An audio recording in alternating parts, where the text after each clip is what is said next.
Hey everybody, welcome to the Fire It Up with CJ show. We have a very, very special show today. We have Brother David Steindl-rast, and he is going to be talking about gratitude with us.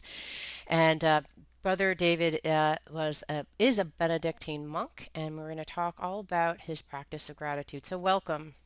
Thank you. Very happy to be here and thank you for inviting me. So tell me, how does one become a monk? When you were deciding to become a monk, what were you seeking?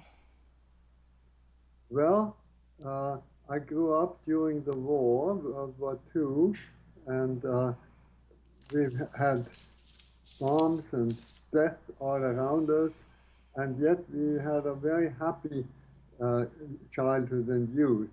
And then when the war was over, uh, I suddenly had life ahead of me, and that was a great surprise.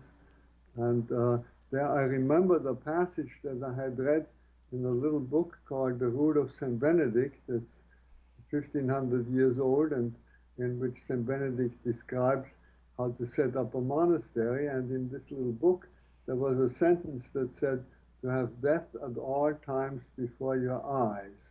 And Wow. suddenly I remembered we had had death at all times before our eyes, and that's why we had to live in the present moment, and that's why we were so joyful. We Mm, had no next moment. yeah. Now the war was over and I had life ahead of me, so I remembered that again, and I thought, well, maybe that's how I ought to live, and I connected that with Benedictine life, because that is part of the life of a monk, to have death before your eyes, but not in a morbid way, but as uh, incentive to live every moment in the present moment, now, Mm, now and now, and really respond to life moment by moment. hmm. Uh, uh, that was a good choice. I don't regret it. It was more than 60 years ago, but I really, Yeah. So when you entered in the monastery, did you have any sense of what your life would be like from that point on? Because you went in there thinking, I want to, it's about being present, even though the passage is about death. that was the most important thing, to be really present to life, moment by moment, because that's what we had experienced as children and young people under the pressure of death, and now we could do it without the pressure of bombs Yeah. falling left and right, and our friends dying in the war every month, every other month, somebody was dying that was classmate or a friend. So now it was life, and if you had the same attitude. Hmm. In the monastery, everything is very orderly. You know exactly what you're going to do at this and this and this hour of the day and this day of the week. And I remember thinking ahead at that time, 1970 was ages ahead, and I would be thinking, oh, in 1970, on Wednesday, March the 3rd, I know exactly what I will do. There was a certain feast of a saint, and we will sing these and these psalms, Right.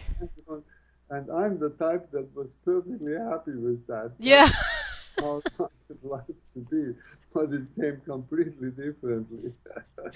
Okay, so so you had this actually very structured life where, and in some ways I wonder whether if you have a very structured life, you can become more present because you don't have to worry about what's coming next because you know exactly what's coming next. That's exactly it. Yes. Uh, the structured life helps you eliminate distractions. Hmm. That is the idea of it. And Hmm. also, the structured life forces you to do what it is time to do. And so in the Mm. monastery, have all these bells, and we are taught that when the bell rings, the young monk drops everything he's doing. We're even told when you're writing and the bell rings, don't put the dot on the I and don't cross the T. Just drop it there and then. And then it's time for something else. And that Wow. is a very good exercise for doing what it is time for.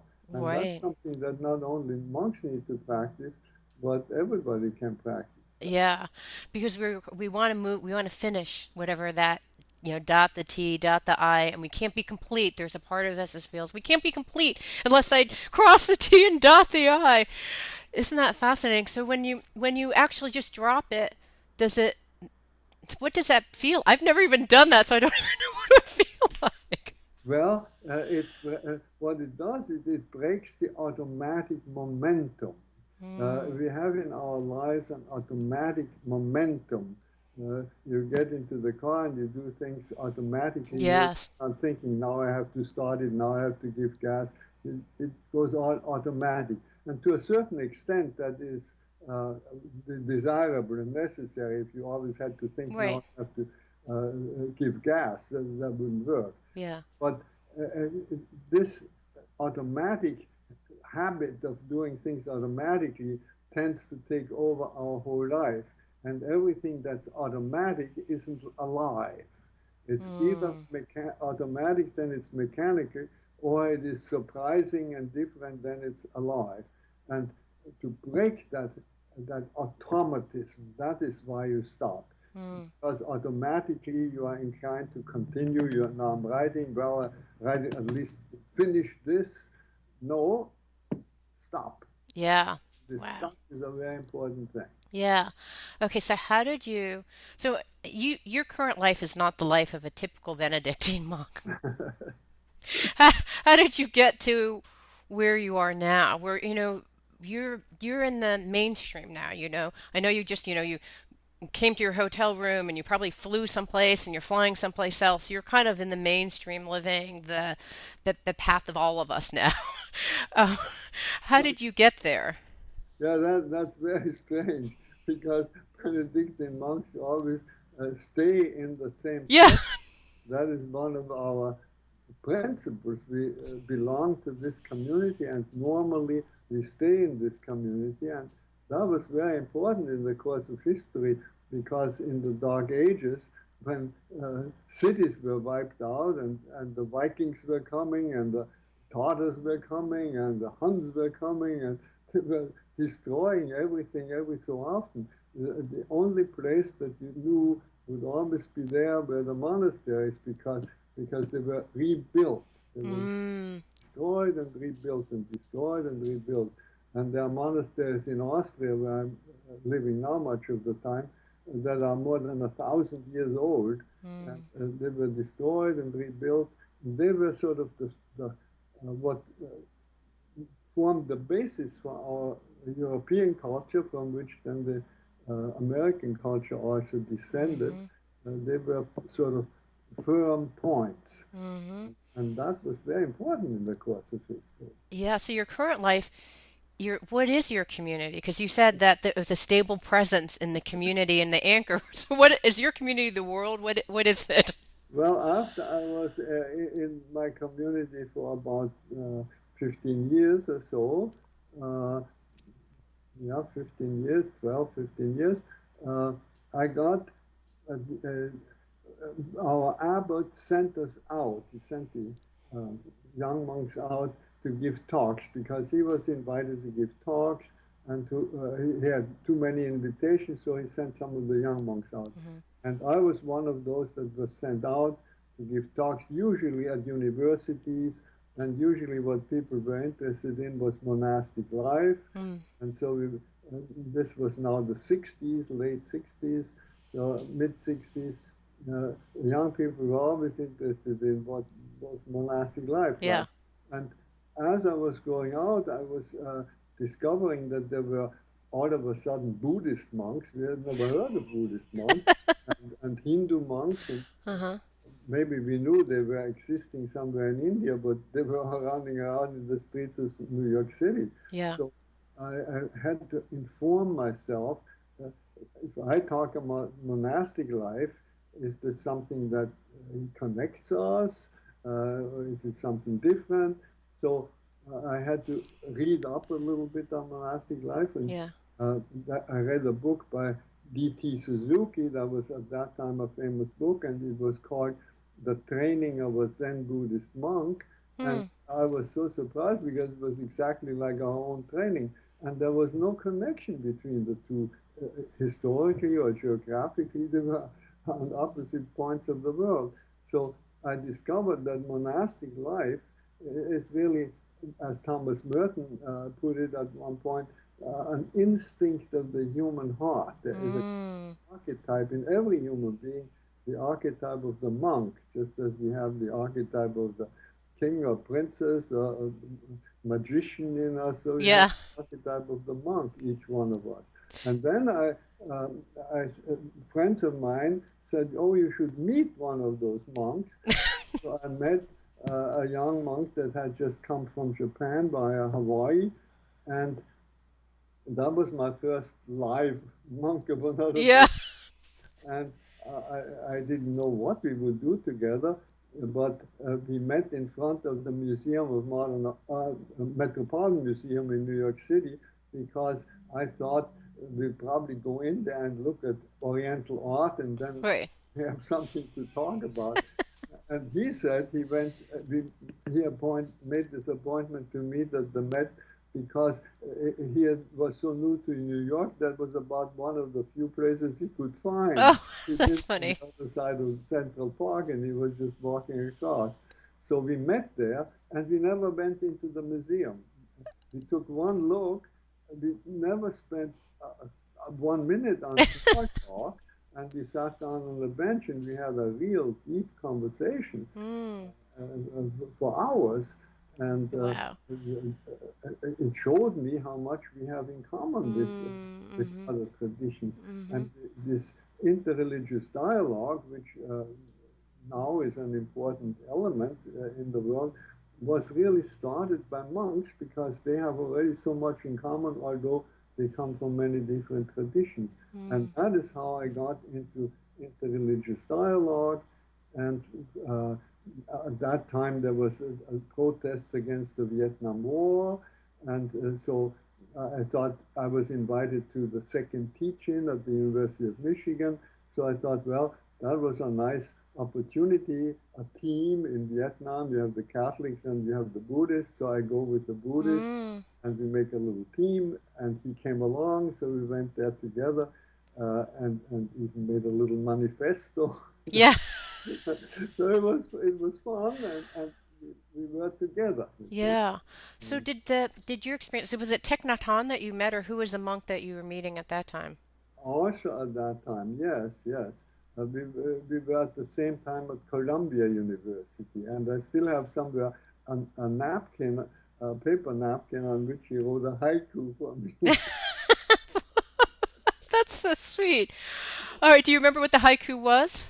No You idea. don't have it. Okay. This S- is that. So you're meeting with all these monks, and you see that, there's a similarity in your lifestyle. It's like we all have this desire to go inside and know, and so you're meeting with them. And did you find that there? I mean, I think the answer is yes, but I want to know what you found when you're thinking, oh, what is God? Because I'm sure you asked, what is God, and what is spirituality, and what is love? You probably got these big concepts that you were talking about. And when you did, were there little ahas for you that enriched your understanding? And if you can, what are they? I know because I just asked like a gigantic question, but Oh, um, that's a very good question, uh, particularly when you use the term God, because the Buddhists don't like to use that term God.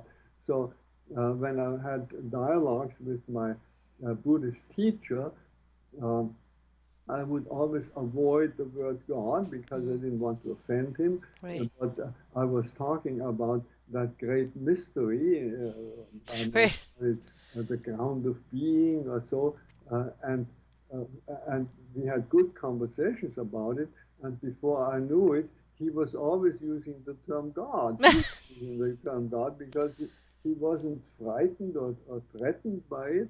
I wasn't insisting on it. I wasn't still wasn't using it, but uh, he felt we were talking about the same thing, and mm, the same thing is what I call mystery, and that mm, is not some mysterious word or wishy-washy expression, but by mystery I mean something very specific, and it is that uh, actuality with which, as human beings, every one of us has to deal, uh, and we cannot grasp it.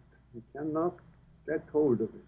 But we can understand it, which is a very different thing from grasping, by allowing it to grab us. Mm, Leonard of Clairvaux, a great monk of the Middle Ages, said, what we can grasp gives us knowledge, but what grabs us gives us wisdom. And that's what we are really after. mm-hmm, mm, Grasp and get into our uh, grip by concepts and intellectual thought, that gives us at best knowledge. But when we open our heart and allow it to do something to us, then we come alive and understand. And a good example that most people have experienced is music. You can grasp anything about a piece of music. You can intellectually, you can know who wrote it and in what style and a lot of information about this piece of music.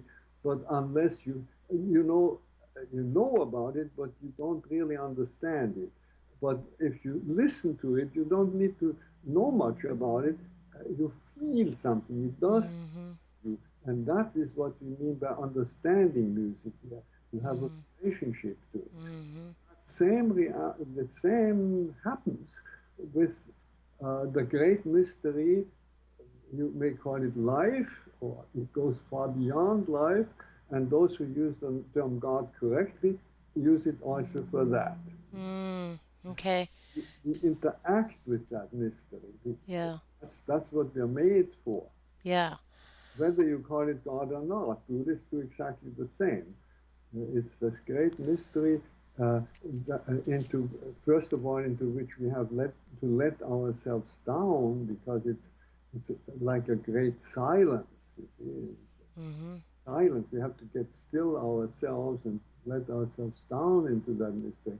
Then we feel that out of that silence, a word is coming, and everything that comes out of it is word.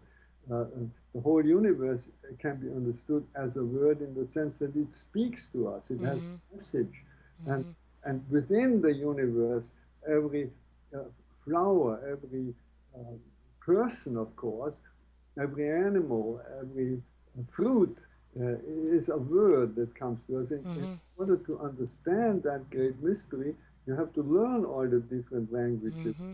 It speaks to you through a cherry in a very different way than Right. it speaks to you through a strawberry. So you could say, in order to understand God, you have to learn cherry language, and you have Right. to Right. understand. To go beyond the concept, but to actually experience the full richness of whatever the mystery of a cherry is. Yeah, I think the example of a song, or even, the sunset, where my husband will be, look over there, and like it just literally takes your breath away, where you're not expecting anything, you're not thinking about anything. He'll, look, you that's know, exactly it. And yeah. that is when the mystery touches us, really Mm-hmm. touch. Mm-hmm. And Mm-hmm. that is the second thing. The first one is the silence. Right. The second one is word in the widest sense that comes out of that silence. And the third one is understanding. Mm-hmm. Because Mm-hmm. in order to have meaning, you need always three things. You need a word in the sense that you need something that has meaning. Right. And anything, if you listen to it deeply, that means out of the silence, it, you can understand it, and that understanding is the third element. Word, Mm-hmm. silence, word, and understanding. And understanding has to do with action. Every teacher knows that when you tell the children something, well, it goes in one ear and comes out the other. When you show them a picture, have a better chance to Mm-hmm. that they will remember it. But if you make them do it with their own hands, some hand-on experiment, then they really understand. And so we understand that great mystery, not grasp it, but understand it by doing something. And Mm, it means doing something out of love. And love, again, is not for me some wishy-washy feeling, but it's not a feeling at all. It's an attitude towards life. I understand love as living yes to belonging. And if you want to apply that, all these many different forms of love that we know, from love of our sweetheart to love of our parents, love of our children, love of our country, love of our pets. Uh, it always applies, yes, to belonging, and you act according to, you act out that yes. Mm-hmm. And when you act out that yes to belonging to life, then you are in contact with that great mystery, that Mm-hmm. God, if you use the right word. Thank you so much. I really appreciate it. Gratitude. A lot of ground, and you have wonderful questions, and I wish you the very best for your program, and much love to all your hearers. It means so much to me that you're listening to the show and love your support in any way by giving me comments below or to subscribe to the show or share the show with friends. Thank you again for your support. Love and blessings.